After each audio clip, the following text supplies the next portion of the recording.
Dear students, how are you? I hope you are definitely fine. You are welcome of my video class. Today's my topic is tag question. We shall discuss about assertive sentence tag question. But today I would like to share with you some information of rules which always you should be remember at the time of making tag question. So let's go and get that very important rules. Tag শব্দের অর্থ জুড়ে দেয়া, question শব্দের অর্থ প্রশ্ন। তাহলে tag question শব্দের অর্থ জুড়ে দেয়া প্রশ্ন অথবা প্রশ্ন জুড়ে দেয়া। সেন্টেন্সের শেষে যখন কোনো সমর্থনমূলক প্রশ্ন জুড়ে দেয়া হয় এবং ওই জুড়ে দেয়া প্রশ্নকেই ট্যাগ কোশ্চেন বলে। বক্তা সাধারণত ট্যাগ কোশ্চেনের মাধ্যমে তার ধারণাকৃত কোনো বিষয়ের সত্যতা যাচাই করে থাকেন।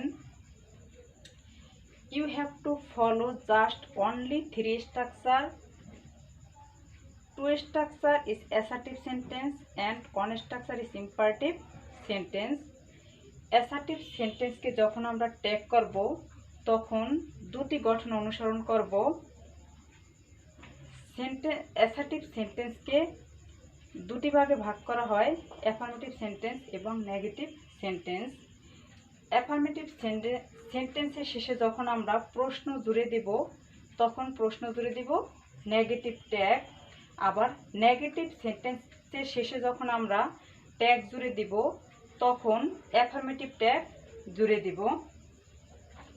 সেন্টেন্সটি যদি অ্যাফার্মেটিভ হয় প্রদত্ত স্টেটমেন্ট অপরিবর্তিত থাকবে, এরপরে কমা বসবে, এরপরে অক্সিলারি ভার্ব বসবে, এরপরে নট বসবে, এরপরে সাবজেক্টের প্রোনাউন ফর্ম বসবে, এরপরে কোশ্চেন মার্ক জুড়ে দেব। সেন্টেন্সটি যদি নেগেটিভ হয় প্রদত্ত স্টেটমেন্ট অপরিবর্তিত থাকবে, এরপরে কমা বসবে, এরপরে অক্সিলারি ভার্ব বসবে, এরপরে সাবজেক্টের প্রোনাউন ফর্ম বসবে, এরপরে কোশ্চেন মার্ক জুড়ে দেব। At first we find out the affirmative sentence or negative sentence. After that we should recognize the auxiliary verb and the subject. We need pronoun that very subject.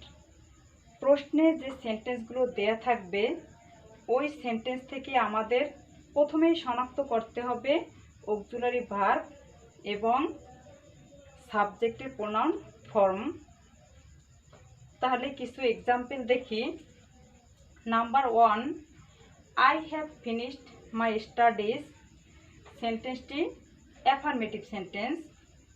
সেন্টেন্সটির পরে comma বসাই, সেন্টেন্সটি থেকে auxiliary verb চিহ্নিত করি। Auxiliary verb আছে have. সেন্টেন্সটি নেগেটিভের জন্য নট জুড়ে দেই হ্যাভেন্ট।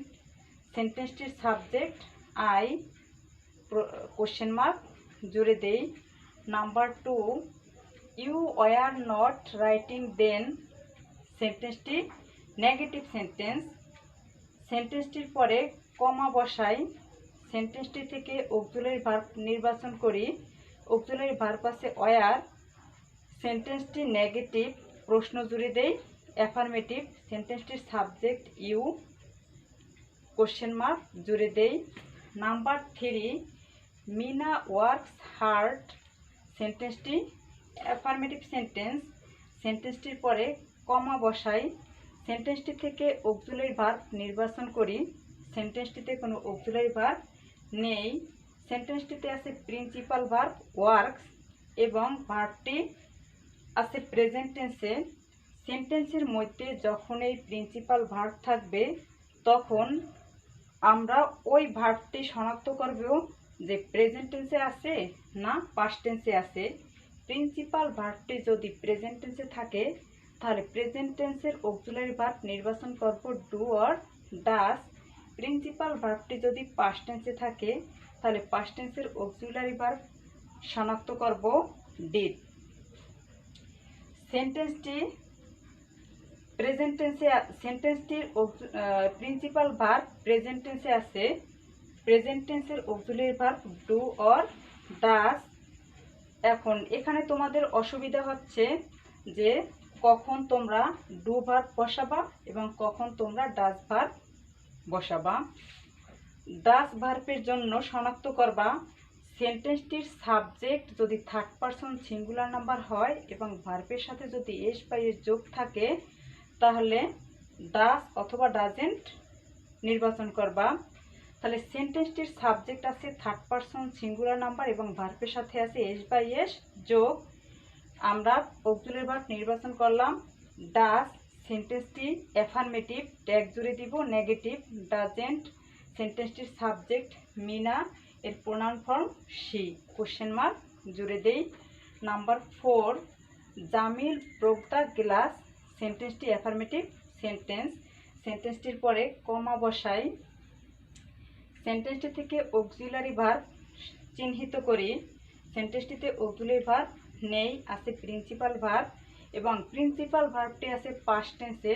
পাস্ট টেন্সের অক্সিলারি ভার্ব ডিড। সেন্টেন্সটি অ্যাফার্মেটিভ, প্রশ্ন জুড়ে দিব নেগেটিভ। ডিডেন্ট সেন্টেন্সটির সাবজেক্ট জামিল, জামিলের প্রোনাউন হি, কোশ্চেন মার্ক জুড়ে দেই। এরপরে আছে সাম আদার, এরপরে আছে নেগেটিভ ওয়ার্ড, কিছু negative word neither, never, hardly, few, little etcetera. ওয়ার্ডগুলো নেগেটিভ ওয়ার্ড। এই ওয়ার্ডগুলোর যে কোনো একটি ওয়ার্ড যদি কোনো সেন্টেন্সের মধ্যে থাকে তাহলে ওই সেন্টেন্সটি হবে নেগেটিভ সেন্টেন্স। আমরা ওই সেন্টেন্সের শেষে ট্যাগ জুড়ে দিব অ্যাফার্মেটিভ ট্যাগ। তাহলে এক্সাম্পল দেখি। Example 1, my uncle seldom visit us. সেন্টেন্সটির মধ্যে সেলডম নেগেটিভ ওয়ার্ড, সুতরাং সেন্টেন্সটি নেগেটিভ সেন্টেন্স। আমরা সেন্টেন্সটির শেষে প্রশ্ন জুড়ে দিব অ্যাফার্মেটিভ। সেন্টেন্সটির পরে কমা বসাই। সেন্টেন্সটি থেকে অক্সিলারি ভার্ব শনাক্ত করি। অক্সিলারি ভার্ব নেই, আছে প্রিন্সিপাল ভার্ব ভিজিটস। ভার্বটি আছে প্রেজেন্ট টেন্সে। প্রেজেন্ট টেন্সের auxiliary verb do or does. আমরা নির্বাচন করব ডাজ। সেন্টেন্সটি নেগেটিভ, ট্যাগ জুড়ে দেই অ্যাফার্মেটিভ। সেন্টেন্সটির সাবজেক্ট আছে মাই আঙ্কেল, এর pronoun form he, question mark জুড়ে দেই। Number 2, I have few friends. সেন্টেন্সটিতে ফিউ নেগেটিভ ওয়ার্ড আছে, সুতরাং সেন্টেন্সটি নেগেটিভ সেন্টেন্স। সেন্টেন্সটির পরে কমা বসাই। সেন্টেন্সটি থেকে অক্সিলারি ভার্ব চিহ্নিত করি। Auxiliary verb have. সেন্টেন্সটি নেগেটিভ, ট্যাগ জুড়ে দেই অ্যাফার্মেটিভ। সেন্টেন্সটির সাবজেক্ট আই, কোশ্চেন মার্ক জুড়ে দেই। Some other rules, news, economics, mathematics, physics etcetera দ্বারা সেন্টেন্স যখন শুরু হয় তখন সেন্টেন্সের সাবজেক্ট হবে ইট। যদিও সেন্টেন্সগুলো দেখতে প্লুরাল মনে হলেও জন্মগতভাবে এরা সিঙ্গুলার অর্থ বহন করে। কিছু এক্সাম্পল দেখি। Economics is my favourite subject. প্রদত্ত সেন্টেন্সটি অ্যাফার্মেটিভ সেন্টেন্স। সেন্টেন্সটির পরে কমা বসাই। সেন্টেন্সটির থেকে অক্সিলারি ভার্ব নির্বাচন করি। অক্সিলারি ভার্ব আছে ইজ। সেন্টেন্সটি অ্যাফার্মেটিভ, নেগেটিভ ট্যাগ জুড়ে দেই ইজেন্ট। সেন্টেন্সটির সাবজেক্ট আছে ইকোনমিক্স, এর প্রোনাউন ফর্ম ইট, কোশ্চেন মার্ক জুড়ে দেই। ইকোনমিক্স যদিও দেখতে প্লুরাল মনে হয় কিন্তু অর্থ বহন করে সিঙ্গুলার। যেমন সাবজেক্ট ইকোনমিক্সের পরে ভার্ব আছে ইজ, সিঙ্গুলার ভার্ব, অর্থাৎ সাবজেক্ট ভার্ব এগ্রিমেন্ট হিসাবে আমরা জানি সিঙ্গুলার সাবজেক্টের সাথে সিঙ্গুলার ভার্ব ব্যবহৃত হবে এবং প্লুরাল সাবজেক্টের সাথে প্লুরাল ভার্ব ব্যবহৃত হবে। এরপরে next rules, complex sentence.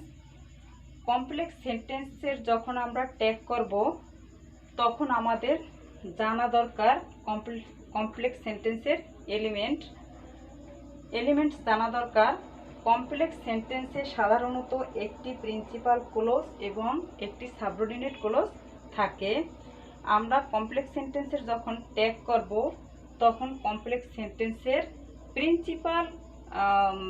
Principal clause থেকে সাবজেক্ট এবং ভার্ব অনুযায়ী ট্যাগ জুড়ে দেব।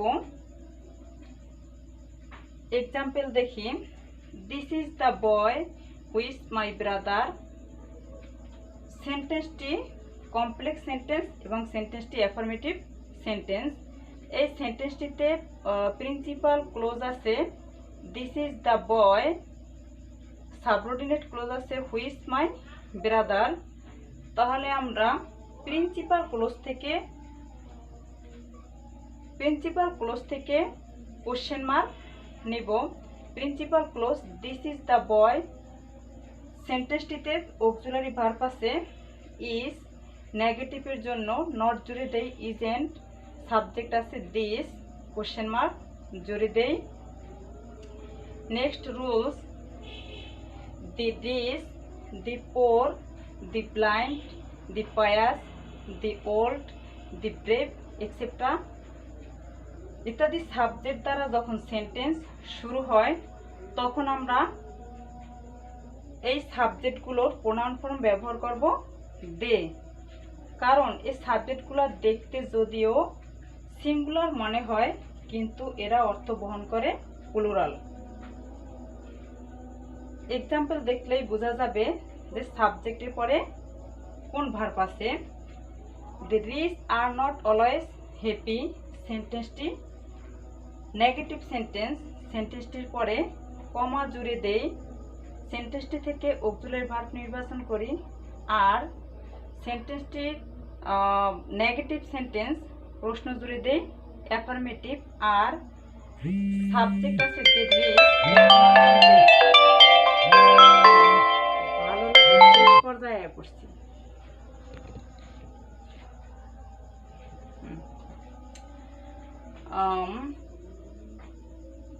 দি rich are not always happy, সেন্টেন্সটি নেগেটিভ সেন্টেন্স, সেন্টেন্সটির পরে কমা বসাই, সেন্টেন্সটি থেকে অক্সিলারি ভার্ব চিহ্নিত করি অক্সিলারি ভার্ব, আর সেন্টেন্সটি নেগেটিভ ট্যাগ জুড়ে দেই অ্যাফার্মেটিভ, সেন্টেন্সটির সাবজেক্ট দি রিচ এর pronoun form they, question mark জুড়ে দেই। সেন্টেন্সটিতে দি রিচ সাবজেক্টটি সিঙ্গুলার মনে হলেও অর্থ বহন করে প্লুরাল, অর্থাৎ সাবজেক্ট ভার্ব এগ্রিমেন্ট হিসাবে সিঙ্গুলার সাবজেক্টের সাথে সিঙ্গুলার ভার্ব এবং প্লুরাল সাবজেক্টের সাথে প্লুরাল ভার্ব ব্যবহৃত হয়। আজ আমরা অ্যাসার্টিভ সেন্টেন্সের কিছু রুলস আলোচনা করলাম। এই রুলসগুলো তোমরা বাসায় অ্যাটেন্টিভলি দেখবা। বাকি রুলসগুলো আমরা পার্ট 2 ক্লাসে আলোচনা করব। সে পর্যন্ত তোমরা ভালো থাকো, সুস্থ থাকো। ওকে, বাই বাই।